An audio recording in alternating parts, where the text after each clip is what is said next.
তো এই খুশিটা শুধু আমাদের মধ্যেই যাতে কনফাইন না থাকে, সীমাবদ্ধ না থাকে, এই খুশিটা যাতে সবার মাঝে ছড়িয়ে দেওয়া যায়, এজন্য আল্লাহ সুবহানাহু ওয়া তাআলা এই কোরবানি এবং সকল ঈদকেই আল্লাহ সুবহানাহু ওয়া তাআলা এমন একটা ব্যবস্থাপনা করে দিয়েছেন। ঈদুল ফিতরের সময় সদকাতুল ফিতরের মাধ্যমে, কোরবানির সময় কোরবানি গোশত ডিস্ট্রিবিউশনের মাধ্যমে যাতে সবার মাঝে ঈদের আমেজটা বিরাজ করে, যাতে সবাই খুশি হয়। বিশেষত এই কোরবানির সময় যারা গোস্তের জন্য আসে তারা কিন্তু অন্যান্য সময় গোস্ত কিনে খেতে পারে না, সেই সামর্থ্য তাদের নাই। আল্লাহ সুবহানাহু ওয়া তাআলা সবার মুখে হাসি ফুটাতে চান। আল্লাহ পাক চাইলে তিনি সবাইকে ধনী বানাতে পারতেন, সবাই কোরবানি করতে পারতো। এটা কি আল্লাহ পাক পারতেন না? তো আল্লাহ সুবহানাহু ওয়া তাআলা কাউকে কোরবানিকারী বানিয়েছেন, আবার কাউকে সেই কোরবানির গোস্ত যাচনাকারী বানিয়েছেন। কেন বানিয়েছেন? আল্লাহ সুবহানাহু ওয়া তাআলা এই যে উঁচু নিচু বানিয়েছেন পৃথিবীর শৃঙ্খলা বজায় রাখার জন্য। যদি সবাই ধনী হইতো তাহলে কে কাকে মানতো, কে লিডার হইতো, কে আপনার নেতা হইতো, কে রাজা হইতো আর কে প্রজা হইতো? সবাই রাজা হওয়ার চেষ্টা করতো, সবাই রাজা হওয়ার জন্য দাঁড়িয়ে যেত, তাহলে কি শৃঙ্খলা ভঙ্গ হয়ে যেত। তো আল্লাহ সুবহানাহু ওয়া তাআলা শৃঙ্খলা রক্ষার্থে উঁচু নিচু বানিয়েছেন, কিন্তু আল্লাহ পাক চান সবাইকে খুশি করতে, আল্লাহ পাক চান সবার মুখে হাসি ফুটাতে, আল্লাহ সুবহানাহু ওয়া তাআলা চান সবার কাছে গোস্ত পৌঁছে যাক, সবাই ঈদের আনন্দ ভোগ করুক। এজন্য আমার ভাইয়েরা, আল্লাহ রাসূল সাল্লাল্লাহু আলাইহি ওয়াসাল্লাম গোস্ত নিজেকে খাওয়ার জন্য এবং অন্যকে খাওয়ার জন্য নির্দেশ করেছেন। আল্লাহ সুবহানাহু ওয়া তাআলা নিজে ইরশাদ করেছেন, ফাইযা ওয়াজাবাত জুনুবুহা ফাকুলু মিনহা ওয়াতঈমুল কানিআ ওয়াল মু'তাররা। যখন তোমরা কোরবানির জন্তু জবে করে ফেলবে, যখন সেটা মাটিতে লুটিয়ে পড়বে, তখন তোমরা সেখান থেকে নিজেরা খাও, আর দুই শ্রেণীর মানুষকে সেখান থেকে খাওয়াও। কয় শ্রেণীর? দুই শ্রেণীর মানুষকে সেখান থেকে খাও। এক নম্বর হলো আল কানিআ, যেই মানুষগুলো অভাবী, কিন্তু সেই মানুষগুলোর আত্মমর্যাদার কারণে তোমাদের কাছে গোস্ত চাইতে আসবে না, কিন্তু অভাবী, সে কোরবানি দেয় নাই। যে কোরবানি দেয় নাই তার বাসায় তো আজকে গোস্ত পাক হবে না। আর যেই মানুষগুলো ওয়াল মু'তাররা, অভাবী, গরিব, দরিদ্র, কিন্তু সে মানুষের দরবারে দাঁড়িয়ে দাঁড়িয়ে গিয়ে চাইতে পারে, সে ভিক্ষা করতে পারে। কিন্তু আরও এক শ্রেণী মানুষ আছে যারা অভাবী, কিন্তু তারা ভিক্ষা করতে পারে না, মানুষের দুয়ারে গিয়ে গোস্ত চাইতে পারে না, তাদের আত্মসম্মান বোধে বাধে।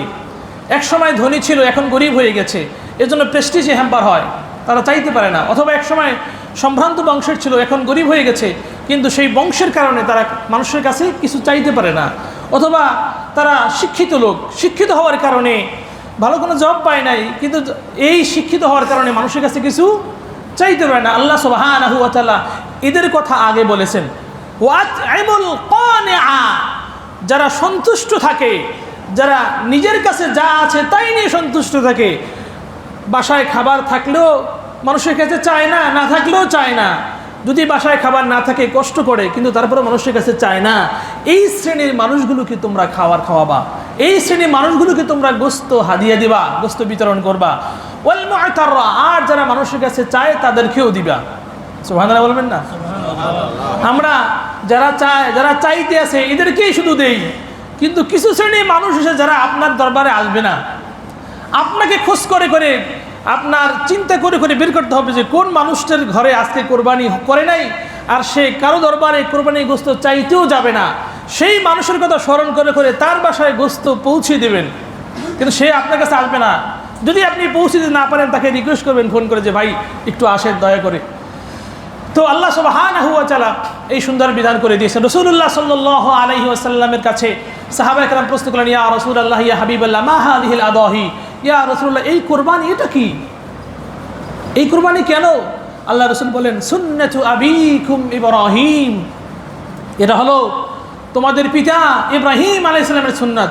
সাহাবায়ে কেরাম বলেন, ফামা লানা ফিহা ইয়া রাসূলুল্লাহ, ইয়া রাসূলুল্লাহ, ইয়া হাবিবাল্লাহ, এই সুন্নাত আদায় করে আমাদের কি লাভ? আল্লাহর হাবিব বললেন, বিকুল্লি শারাতিন হাসানা, কুরবানির পশুর প্রত্যেকটা পশমের বিনিময়ে তোমাদেরকে নেক দান করা হবে। সুবহানাল্লাহ। সাহাবায়ে কেরাম তারা তো আমাদের সে বুদ্ধিমান কম ছিল না, তারা প্রশ্ন করলেন, ইয়া রাসূলুল্লাহ, ভেড়ার গায়ে তো পশম বেশি, তো ভেড়ার কি অবস্থা হবে? আল্লাহ রাসূল বলেন বিকুল্লি শাওরাতিন মিনাস সুফি হাসানা, ভেড়ারও প্রত্যেকটা পশমের বিনিময়ে তোমাদেরকে সওয়াব দান করা হবে। বলুন সুবহানাল্লাহ। সাহাবায়ে কেরাম কুরবানি করতেন, একাধিক কুরবানি করতেন। আল্লাহর হাবিব সাল্লাল্লাহু আলাইহি ওয়াসাল্লাম তিনি তো দয়ার সাগর, রহমাতুল লিল আলামিন। রাসূলুল্লাহ সাল্লাল্লাহু আলাইহি ওয়াসাল্লাম তিনি নিজে কুরবানি করছেন। একবার তিনি 100 উট কুরবানি করেছেন। এই 100 উটের 63টা উট নিজের হাতে কুরবানি করেছেন, আর বাকি উটগুলো আলী রাদিয়াল্লাহু তাআলা আনহুকে দিয়েছেন, রাসূলের জামাতা এবং রাসূলের আপন চাচাতো ভাই, তাকে দিয়েছেন যে আলী বাকিগুলো তুমি কুরবানি করে দাও। তো এই 63টা উট রাসূল নিজ হাতে কুরবানি করেছেন। এখান থেকেও একটা ইঙ্গিত রাসূলের হায়াত, তখন তো কেউ বুঝে নাই, কিন্তু আল্লাহ রাসূল অবশ্যই তিনি জানতেন। তো এবং আল্লাহ রাসূল সাল্লাল্লাহু আলাইহি ওয়াসাল্লাম একটা দুম্বা কুরবানি করেছেন এই উদ্দেশ্যে যাতে তার সকল উম্মতের পক্ষ থেকে কুরবানি হয়ে যায়। সুবহানাল্লাহ বলবেন না? আল্লাহর হাবিব সাল্লাল্লাহু আলাইহি ওয়াসাল্লাম তিনি সেই 1400 বছর আগ থেকে তিনি জীবদ্দশায় তিনি ভেবেছেন আমার কোন কোন উম্মত কুরবানি করতে পারবে, কোন উম্মত করতে পারবে না। এজন্য আমি রাসূল সবার পক্ষ থেকে কুরবানি দিয়ে যাই। আল্লাহু আকবার। যে রাসূল আপনার আমার কথা ভেবেছেন, আপনার আমার পক্ষ থেকে কুরবানি করেছেন, এখন আমার সামর্থ্য আছে, আমি বিশাল একটা গরু কুরবানি দিচ্ছি, গরুর সাথে ছাগলও দিচ্ছি, আবার একাধিক গরু দিচ্ছি, আমাদের কি উচিত না রাসূলের পক্ষ থেকে একটা নাম দেওয়া? যদি আমাদের সামর্থ্য থাকে, সুযোগ থাকে, আমরাও যেন রাসূলুল্লাহ সাল্লাল্লাহু আলাইহি ওয়াসাল্লামের পক্ষ থেকে একটা নাম দিয়ে দেই। প্রথম নামটাই রাসূলের নাম লেখেন না, বরকত হবে, নিয়ামত, আপনি রাসূলের পক্ষ থেকে কুরবানি দিতে পারছেন। এই আমাদের কিছু ভাষাগত ত্রুটি আমরা মানে বলে থাকি যে বাবার নামে কুরবানি দিয়েছি, আসলে বাবার নামে না, মায়ের নামে না, বাবার পক্ষ থেকে। নাম কে? আল্লাহর নামে। বিসমিল্লাহি আল্লাহু আকবার। এখানে কি বলছি? আল্লাহর নামে, আল্লাহ তিনি মহান, আল্লাহর নামে কুরবানি করছি। এজন্য কুরবানি দেওয়ার সময় যে দোয়া পড়তে হয়, আল্লাহুম্মা মিন্নি ওয়া লাকা, আল্লাহ আমাদের পক্ষ থেকে আপনার নামে, আপনার জন্যে। তো আল্লাহ সুবহানাহু ওয়া তাআলা এই কুরবানির ক্ষেত্রে আমাদেরকে শিক্ষাও দিয়েছেন, কুরবানি কার জন্য হবে? আল্লাহর জন্য হবে, আল্লাহর সন্তুষ্টির জন্য হবে। কুরবানি যেহেতু আল্লাহর জন্য, কুরবানি যেহেতু আল্লাহ সুবহানাহু ওয়া তাআলার পক্ষ থেকে নির্দেশিত হয়ে আমরা আদায় করছি এবং এটা আল্লাহর জন্যই আদায় করছি, এজন্য যেটা আমাদের কুরবানি পরবর্তী কার্যক্রম, আমাদের অ্যাক্টিভিটি যাতে প্রমাণ করে যে আমাদের এই কুরবানিটা আমরা আল্লাহর জন্যই করছি। সেটা কিভাবে প্রমাণ করবে? আপনি কুরবানি পশু জবেহ করার পরে গোশত ডিস্ট্রিবিউশনের মাধ্যমে আপনাকে প্রমাণ করতে হবে যে এটা আপনি আল্লাহর জন্যই কুরবানি করেছেন। তার মানে কি? কুরবানিটা যাতে কুরবানি হয়, কুরবানি যাতে কুরবানি হয়। কুরবানি মানে কি? স্যাক্রিফাইস, উৎসর্গ করা, অন্যের প্রয়োজনটাকে বেশি প্রায়োরিটি দেওয়া, এটার নাম হলো কুরবানি। কুরবানি যাতে কুরবানির মতন হয়, অর্থাৎ মানুষকে যাতে আমরা খাওয়াই, যাতে মানুষকে গোশত দেই, যাতে গরিব দুঃখীর কথা ভাবি। আল্লাহ সুবহানাহু ওয়া তাআলা যে উদ্দেশ্যে কোরবানি দিয়েছেন, কোরবানি আমাদের জন্য ওয়াজিব করেছেন, তার মধ্যে অন্যতম উদ্দেশ্য হলো এইটা আমরা নিজেরাও খাবো, অন্যকেও খাওয়াবো। এই দেখুন আদম আলাইহিস সালামের সময় যেই কোরবানি ছিল, সেই কোরবানি কিন্তু তারা নিজেরা খেতে পারতো না, এটা তাদের জন্য বৈধ ছিল না। এটা শরীয়তে মুহাম্মদী রাসূলুল্লাহ সাল্লাল্লাহু আলাইহি ওয়াসাল্লামের উসিলায় আমরা এই সুযোগটা পেয়েছি যে আমরা নিজেরা খেতে পারছি। তো এই জন্য এই কোরবানি পরবর্তী সময়টা যাতে এমনভাবে আমাদের অ্যাক্টিভিটিস প্রমাণ করে যে এটা আমরা আল্লাহর জন্যই কোরবানি করেছি, আমাদের গোশত ডিস্ট্রিবিউশনের মাধ্যমে যদি আমরা সেটা প্রমাণ করে দেই। আল্লাহর হাবিব সাল্লাল্লাহু আলাইহি ওয়াসাল্লাম এই কোরবানির ফজিলতের ব্যাপারে তিনি বলেছেন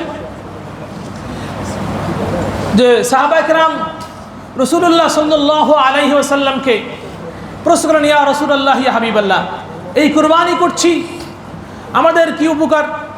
একটা রাসূল বললেন, প্রত্যেকটা পশমের কারণে তোমরা সওয়াব পাবে। অন্য হাদিসে আল্লাহর হাবিব সাল্লাল্লাহু আলাইহি ওয়াসাল্লাম ইরশাদ করেছেন, আম্মা জানা আয়েশা সিদ্দিকা রাদিয়াল্লাহু তাআলা আনহা থেকে বর্ণিত হাদিস, যে মা মিন ইয়াউমিন আহাব্বা ইলাল্লাহ, আল্লাহ সুবহানাহু ওয়া তাআলার কাছে সবচেয়ে প্রিয় কাজ এই কুরবানির দিনে, সেটা হলো কুরবানি পশু জবেহ করা।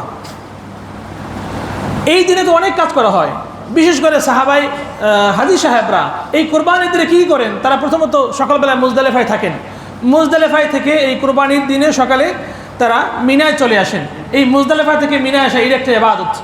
মিনায় এসে তারা পাথর নিক্ষেপ করেন, এটা একটা ইবাদত। এরপরে কুরবানি করেন, এটা একটা ইবাদত। এরপরে তারা কি করেন?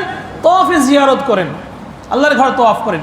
এই যতগুলো ইবাদত বন্দেগী কুরবানি দিনে করা হয়, তার মধ্যে সবচেয়ে গুরুত্বপূর্ণ ইবাদত, সবচেয়ে আল্লাহর কাছে প্রিয় ইবাদত হলো কুরবানি করা।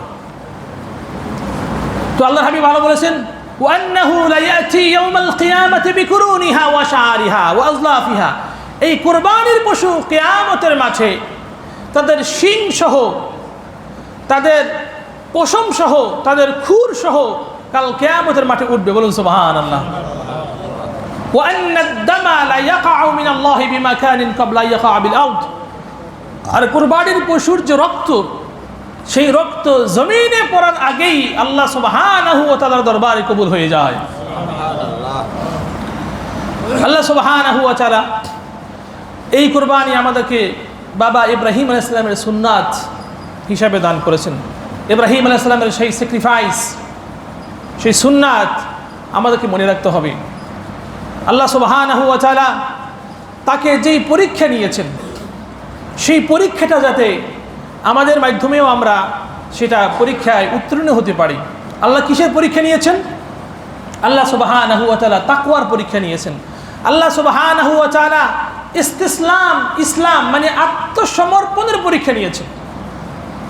আল্লাহ পাক বলেন, ফালাম্মা আসলামা ওয়া তাল্লাহু লিল জাবিন ওয়া নাদাইনাহু আইয়া ইব্রাহিম قد صدقت الرؤيا إنا كذلك نجزي المحسنين إن هذا لهو البلاء المبين وفديناه بذبح عظيم। যখন তারা উভয় আত্মসমর্পণ করলো আল্লাহর নির্দেশের সামনে, কে? ইব্রাহিম আলাইহিস সালাম এবং ইসমাঈল আলাইহিস সালাম। যখন তারা আল্লাহর নির্দেশের সামনে আত্মসমর্পণ করলো এবং ইসমাঈল আলাইহিস সালামকে যখন ইব্রাহিম আলাইহিস সালাম শুয়ে জবাহ করা শুরু করলেন, আল্লাহ পাক ডাক দিয়ে বলেন, হে ইব্রাহিম, তুমি তোমার স্বপ্ন সত্য হিসাবে বাস্তবায়িত করেছো। আল্লাহর পক্ষ থেকে তোমার জন্য যে অর্ডার ছিল, তুমি সেই অর্ডার ফলো করেছো। আমি তোমাকে প্রতিদান দান করলাম। বলুন সুবহানাল্লাহ। তো ইব্রাহিম এবং ইসমাঈল আলাইহিস সালাম তিনি আত্মসমর্পণ করেছেন যে আল্লাহর পক্ষ থেকে অর্ডার হয়েছে তাকে জবাই করা হবে, তিনি রাজি হয়ে গেছেন। ইব্রাহিম আলাইহিস সালাম আল্লাহর পক্ষ থেকে অর্ডার হয়েছে তার ছেলে কোরবানি করতে, তিনি রাজি হয়ে গেছেন।